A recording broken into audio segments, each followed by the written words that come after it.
Welcome back to the sweatshop, boys and girls. Today we are working on a 2016 Ford Explorer. The issue with the Ford Explorer is that specifically the flex pipe is bent out of shape. Because it is bent out of shape in such a manner, it is now leaking. Why does this happen? The reason why this usually happens is because of the mounts of the engine. Usually they fail or they sag, and this is what causes the exhaust to get into this position or physical damage. You can go ahead and replace it with the stock piece, but if you do, it's going to fit in much the same manner. The reason why it's not a good idea to replace it with the stock piece is because they're mounted with two solid flanges. These solid flanges don't flex like the flex pipe does. So when you bolt up your new flex pipe, it's going to bend in the same fashion and of course fail prematurely. So the solution to this is replacing it with an aftermarket flex pipe. Ideally, when you have a flex pipe, it should sit as straight as possible because you want it to be in its most stress-free natural state. The flex pipe's job is to take up the flex of the engine when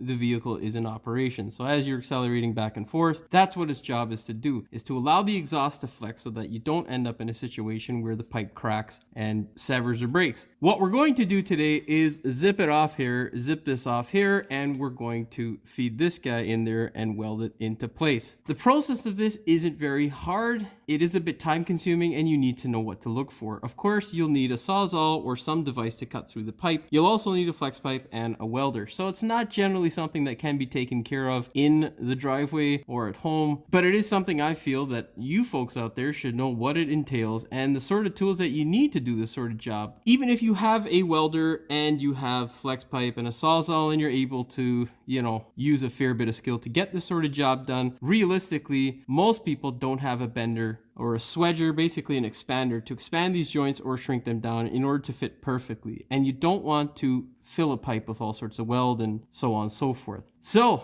our first step here is going to be to bend this guy out of the way so you can get a sawzall blade in there nice and easily. If for whatever reason I can't get the sawzall blade in there, we'll end up chopping this guy out and then welding it back in later. And then we'll chop it on this side. Once we chop the pipe, what we're going to do is angle this as straight as possible, and then we're going to chop the pipe as needed on either side to fit in there as best we can fit it. The criteria for the flex pipe is two things: match the length of the actual flex as closely as possible. The second thing is to match the pipe size as closely as possible. If you go on the inside, meaning if you cut this pipe back and you slip this joint inside here, not a big deal, as long as it's not too small. You don't want to stifle the engine. Of course, this isn't a performance vehicle, so if you go 1/8 of an inch smaller, it's not going to make a difference. You also don't want to get too big, then you're going to be filling just the opposite way. No point to that. And make sure your flex pipe is not too long, because if it is, you're going to be making a few trips back to the parts store unless you stock them like me here at Jamie's Auto Clinic. So if you need your flex pipe done, holler, boys and girls. And don't forget to subscribe if you can't get to Toronto to get your flex pipe changed by me. All right, let's get started. Now, when doing this type of job, what I like to do is, before I cut it, take a look and see what's around. And then when I do cut it, I like to cut it as close as possible to the actual weld of the flex pipe. The reason being is if you cut it and you need to take away more material, you always can. But if you cut the material away initially and you need to somehow add, you can. It just makes your life a pain in the ass. So take away as little as possible, then set your new flex pipe in there and deal with it as needed if you're crazy enough to do this at home. And for you technicians out there, enjoy it, man. Have fun. These jobs are the nice ones.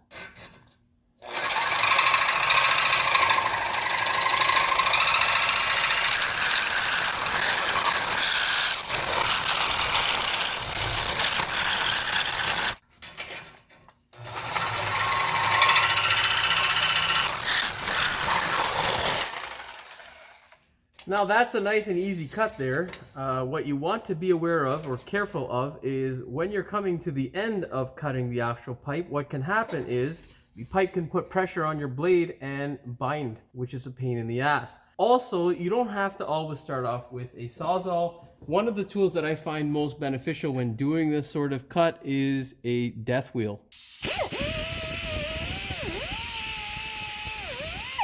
Death wheels are great for starting the initial cut. They cut through steel like butter when it's thin material. So you can always employ the use of them. The one thing that sucks is that you will get a lot of steel particles in the ear and you'll get the disc particles in the ear, which usually doesn't smell so good and isn't good for your lungs. So a mask, eye protection, and ear protection is a good idea and should be worn.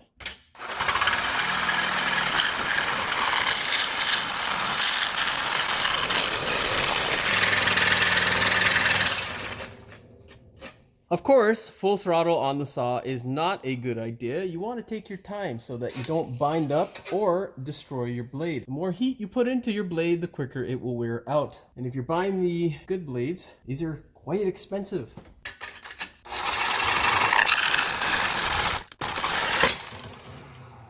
So that's the sort of stuff that you don't want happening while you're cutting, because it can damage or bend your blade. So looser the hand that you hold the saw with, the better. That way you don't break your blade. And yeah, looks like we're gonna have to chop this guy out of the way. So let me come up with a plan. Of course, this will be a little bit easier for you boys and girls at home. The reason being is you won't have a camera in the way. So yeah, what I'm going to do now is cut it from the other side this way so I can get the top portion. For that, I'm going to have to move this guy out of the way. Now, when cutting any exhaust component, here is a tip. Never cut it right the way through when the piece may potentially fall on your arm or your wrist. A friend of mine actually did that. He severed the tendon here in his thumb and now doesn't have the use of his thumb. He cannot pull his thumb back like that because he was trying to cut a converter out. What I always do is, well, you try to be as safe as possible, but mistakes do happen. The best way to try and avoid that is to leave a piece of the metal actually attached, grab hold of the component that can fall out, and then wiggle it off just the rest of the way. Now, of course, this isn't always easy, but it's much safer than having this clump of steel fall on your wrist and potentially damage you permanently. Because, like my mom always says, you can't buy body parts and all that sort. Well, you probably could if you were on the black market. But the point is, it's never the same if you have to get new body parts or you damage something. It's just not the same. You're good when you come out. Just try to keep it that way, bud. All right? That's the point. Sorry, Mom, I messed up your saying. Now what you want to do is take your flex pipe and stick it into the hole to see the appropriate size of pipe that you actually need. And then what you want to do is expand it to the appropriate size if you have that capability. If you don't, you're going to have to buy one that's closer to the size of pipe that you actually have. The reason why we're going on the inside of the pipe is because if I slip this over, it'll be a bit of a pain in the ass to weld. The way that we broke off the pipe, sometimes you'll get a little piece like this. What I'm going to do is cut that off and make sure that I have a nice flat surface over here so I can weld it nicely without having any second guesses as to whether I've covered everything. Your second step is to cut this thing to the appropriate length so that you can slide it in without a problem. And to adjust the pipe as needed, we're going to go ahead now and expand the pipe just a bit and cut it down. So how do I determine what I need to cut off? Well, my rule of thumb is generally all I need is about a 1/2 inch to a 3/8 of material sticking in or over the pipe so that I can weld it up without having an issue. So what we're going to do is lob off a bunch of pipe until we get to that actual size. What we're going to do is determine how much pipe we actually have to cut off. So there are two factors to deal with here. This piece here, which we haven't moved and we're not planning on, what we're going to do is cut this back because there is a slightly expanded edge right here and on this side. So we're going to cut these two pieces here because we have enough pipe on either side, and then we'll expand to the appropriate length, cut off on this side of the flex pipe that mounts to here, if anything, because we want that extra bit of pipe. That way we can stick our MIG gun in here. So cut here, and then I'm going to cut back here if needed. So what's happened in the last 20 minutes is we have zipped off a bunch of pipe on this side. We've zipped off about 1 centimeter on this side and 1 centimeter on this side, which is about 3/8 for my American friends of pipe. And we have expanded this to about 7/8 ID, and it fits relatively good in there. What we're going to do now is lob off about 3/4 of an inch of pipe on this side here with my pipe cutter. Rigid, I am open for sponsorship. And then we will prepare the pipe to be welded. Currently, this is the most comfortable position for the flex pipe as well as the exhaust exhaust. Either side is not putting any pressure on the actual flex. This is the ideal spot to weld it in. But as you can see here, it's not touching, but it is quite close. So what we're going to do is now tap this out of the way just by hammering it a little bit. We'll get a nice punch and just whack it a couple of times here with a big hammer, and that should bend that out of the way. We may be able to sneak a pry bar in there, but if you do sneak a pry bar in there and try to pry down, you'll damage the pipe, which may be a little bit more of a headache for you than you want.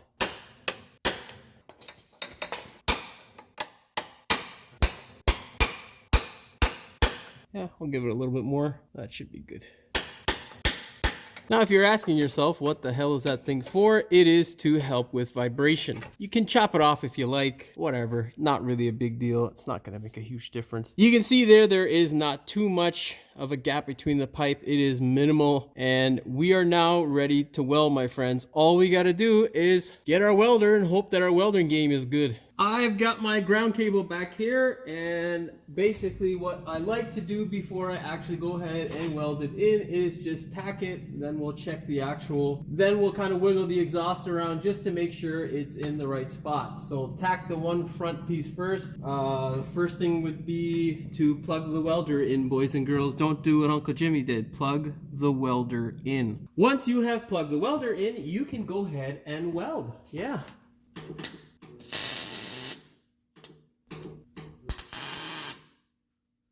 Now, let's give it a wiggle, make sure it's not stressed in any way, the flex pipe that is. If it is, adjust as needed. And of course, now you can go ahead and weld it all up. Don't forget your welding helmet. And it is advised that you have welding gloves. So I'm gonna go put those on because I don't want to hear any bullshit comments.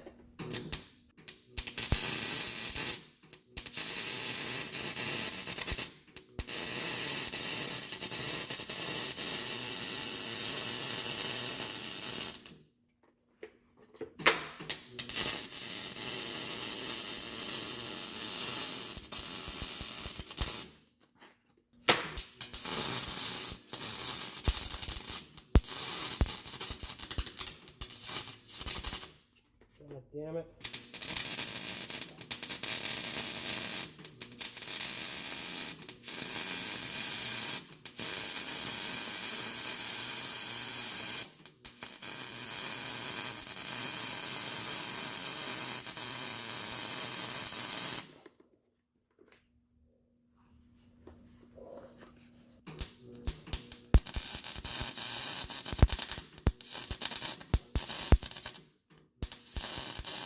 Fucking ground is not cooperating. There we go.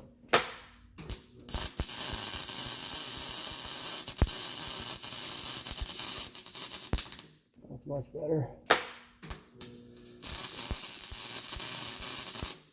When welding, I always try to do the top first, just in case there is any issues. You don't have to cut all kinds of welds to get the pipe off so you can remedy the issue. And what I'm doing now is just checking to see that I actually welded it all in place, and I did. Looks good, actually. Why I was having so much of an issue was with the top portion there is the ground clamp wasn't making a good connection with this piece here. The second thing is that welding on rust is a talent that a lot of exhaust fabricators who do this sort of stuff for a regular job will tell you is a pain in the ass. So yeah, let's do the other side. Well, boys and girls, unfortunately I couldn't show you me welding up that last joint there, but your final step when you are finished welding up your joint is to make sure, most importantly, that you got it all the way around and it is secure. As you can see, I am good to go. So you have a reference of what a flex pipe should look like, something nice and straight, and what it shouldn't look like, something all bent. So yeah,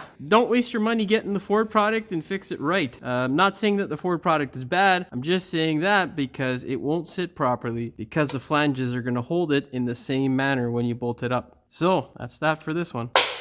The last step is to make sure that you fire it up and see if there's any exhaust leaks. Make sure that there's no exhaust leaks from the part that you just fixed, and you are good to go. That's that for the Ford, boys and girls. If you liked the video, please like, share, and subscribe. Don't forget to hit the notification bell so you never miss one of my new videos. And as always, thanks for watching. We will see you in the next one. Oh, this is not in the frame, Jim. The alignment of the new flex pipe, our step, for all the people who think that, oh my God, the pipe is too small, dude. Yeah, it's not too small. It'll be fine. Don't worry about it. It's enough rambling. Fuck.